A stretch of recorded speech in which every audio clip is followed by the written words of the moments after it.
नमस्कार, आप देख रहे हैं हर खबर हरियाणा और मैं हूं आपके साथ नैना शांडिल्या। बढ़ेंगे खबरों की ओर। देश प्रदेश में ओमिक्रॉन का खतरा लगातार बढ़ता ही जा रहा है, जिसको लेकर सरकार और प्रशासन सतर्क है और ओमिक्रॉन पर लगातार रोक लगाने के लिए हर तरह के प्रयास भी किए जा रहे हैं।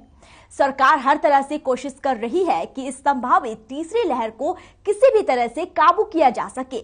कहा जा रहा है कि ओमिक्रॉन बच्चों को भी अपनी चपेट में ले रहा है। इसी के मद्देनजर प्रदेश में 15 साल के बच्चों को वैक्सीन भी लगाई जा रही है। देखिए इस पर हमारी ये खास रिपोर्ट।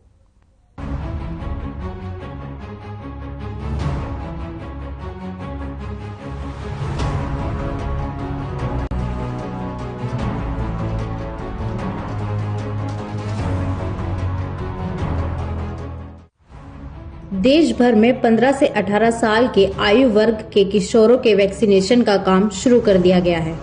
वहीं हरियाणा में भी 15,40,000 किशोरों के वैक्सीनेशन के लिए स्वास्थ्य विभाग ने तैयारी पूरी कर ली है। वैक्सीनेशन के लिए प्रदेश भर में बनाए गए कई टीकाकरण केंद्रों पर वैक्सीनेशन का काम शुरू हो गया है। वैक्सीन लगवाने के लिए 15 से 18 साल के टीनेजर्स वैक्सीन सेंटर पहुंचे।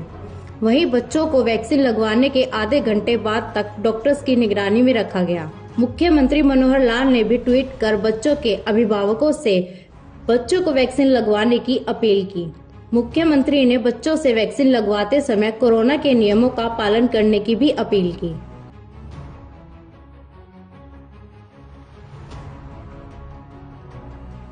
वहीं किशोरों के वैक्सीनेशन को लेकर स्वास्थ्य मंत्री अनिल विज ने बताया कि प्रदेश भर में व्यापक स्तर पर 15 से 18 वर्ष आयु वर्ग के बच्चों का टीकाकरण किया जाएगा।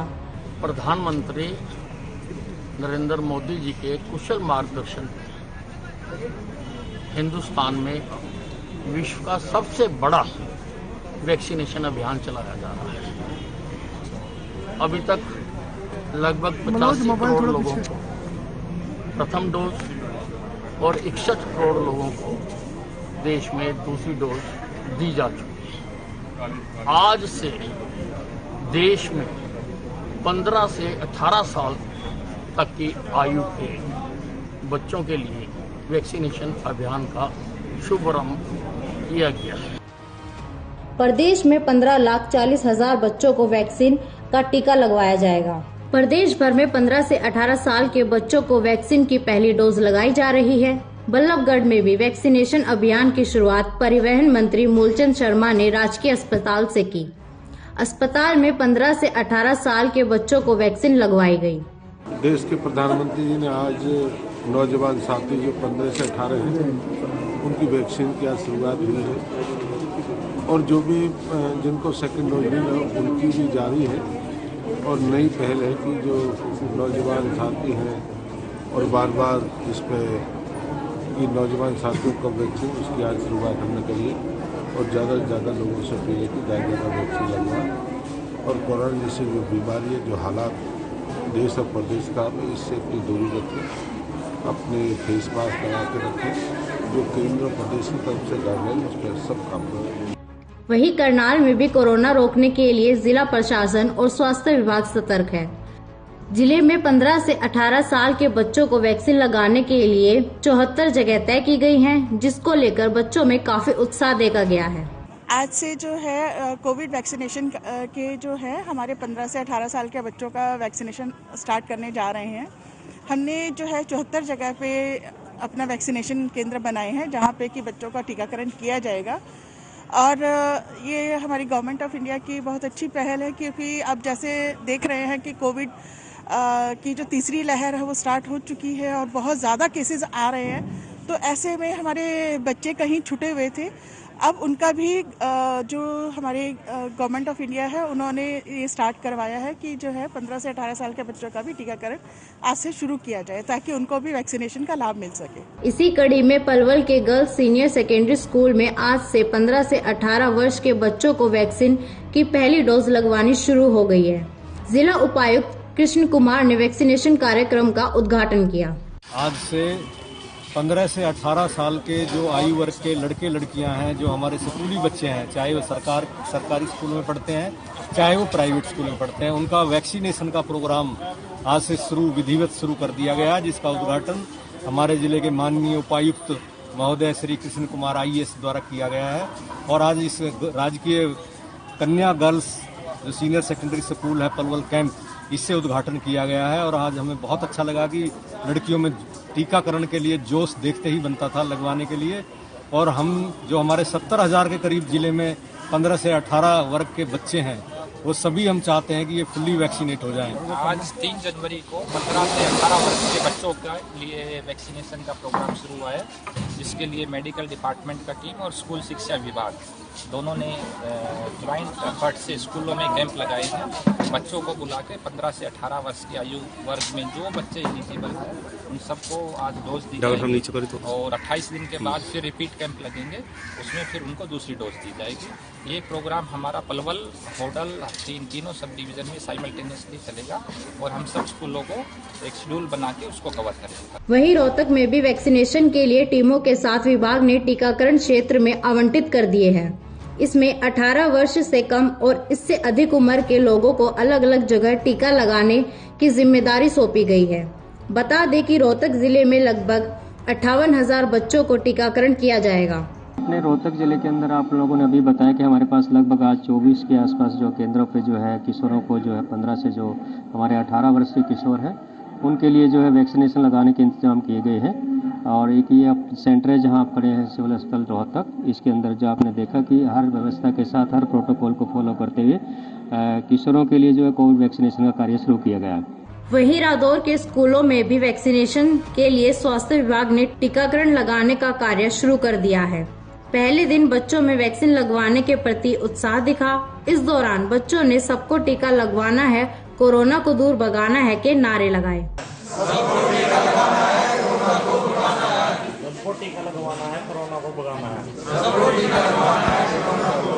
क्योंकि सिर्फ मास्क ही नहीं है जो कोरोना को रोक सकता है, ओमिक्रॉन जैसी बड़े संकट को रोक सकता है, जबकि वैक्सीन एक ऐसी दवाई कह सकते हैं हम कि एक रामबाण कह सकते हैं जिससे हम कोरोना से बच सकते हैं।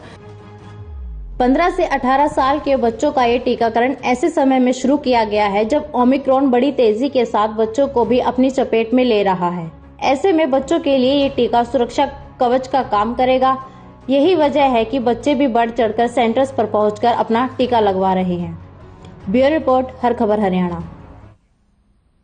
पूरे देश भर में 15 से 18 साल तक के बच्चों को कोरोना वैक्सीन लगाने का अभियान शुरू हो चुका है, तो वहीं कैथल जिले में 6,792 युवकों को इसके लिए सेलेक्ट किया गया है। इस कार्य को पूरा करने के लिए जिले भर में जहां एक ओर 278 गांवों में टीमें गठित की गई है, तो वहीं दूसरी ओर शहरी क्षेत्र के लिए 40 टीमों का गठन भी किया गया है। इस अभियान के तहत वर्ष 2007 या इसके बाद जन्मे बच्चों को शामिल किया गया है, जिनको वैक्सीन लगवाई जाएगी।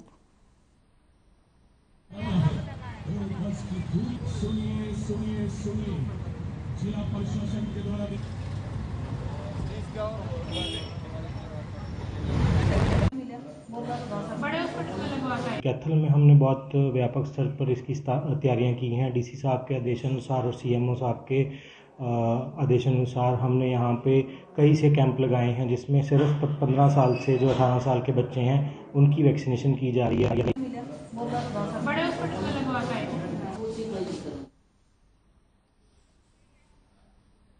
कोरोना के नियमों को लेकर सरकार ने कई आदेश जारी किया है, वहीं बीडीपीओ ऑफिस में सरेआम कानूनों का उल्लंघन भी किया जा रहा है। एक तरफ आधार केंद्र में भारी संख्या में भीड़ देखने को मिली, तो वहीं दूसरी तरफ लोगों ने सोशल डिस्टेंसिंग का भी जमकर धज्जियां उड़ाया।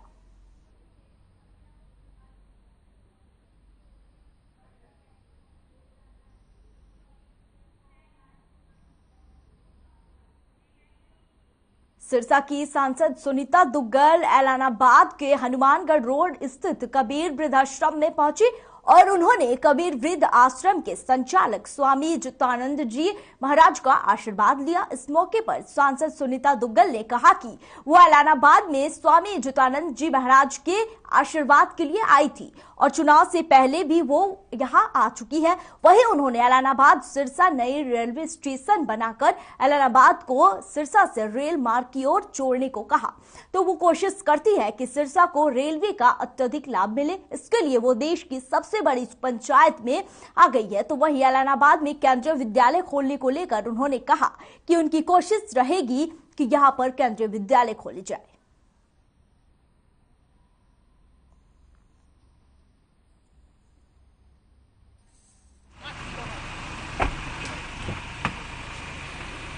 मैं जो 2019 के इलेक्शन के टाइम में या उससे पहले जो है यहाँ पर आई थी, तो मुझे ध्यान आया कि बहुत ही समय हो गया, महाराज जी का आशीर्वाद लेना चाहिए। और साधु संत जो हैं वो सारी जनता को अपना आशीर्वाद देते हैं, उसी के तहत मैं आके आज इनके चरणों में स्पर्श करने और इनका आशीर्वाद लेने के लिए यहाँ पर आई हूँ।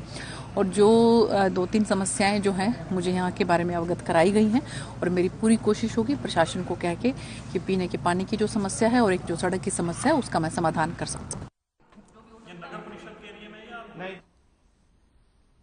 गांव टाकड़ी में बने बस स्टैंड और पार्क जिसका नाम भीमराव अंबेडकर था, उसे कुछ शरारती लोगों ने मिलकर गांव का भाईचारा खराब करने के लिए इसका नाम बदल दिया था।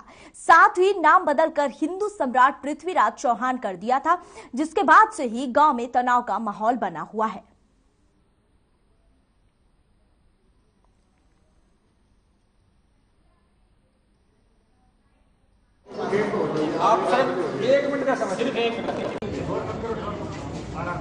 हमारे गांव के जो बस स्टैंड पे एक बोर्ड लगाया है कुछ शरारती तत्वों द्वारा, उसको पृथ्वीराज चौहान के नाम से सामान्य बस स्टैंड की जगह लगा हुआ था बोर्ड, उसको हटा के और पृथ्वीराज चौहान बस स्टैंड लिखा है। और एक हमारे जो हरिजन बस्ती है उसमें एक पार्क है जहां बाबा भीमराव अंबेडकर की मूर्ति लगी हुई है, उस चौक पर पृथ्वीराज चौहान चौक लिखा है। इस बारे में हम जो हमारे गाँव के मौजूदा सरपंच प्रतिनिधि से मिले थे कल, तो उन्होंने आश्वासन दिया कि 2 दिन में ये खत्म करवा देंगे, लेकिन उसके बाद उन्होंने फिर वापस बुलाया है और बुला के बोले हैं कि भाई वो तो मान नहीं रहे। और वहां से उन्होंने एक रिकॉर्डिंग भी सुनाई है, उस रिकॉर्डिंग में ये आया है कि ये 300 आदमी क्या, ये 600 आदमी भी अगर आ जाएंगे तो भी हम इसको नहीं हटाने देंगे। वक्त हो चला एक छोटी सी ब्रेक का। ब्रेक के बाद फौरन वापस लौटेंगे। अब बने रहिए हर खबर हरियाणा।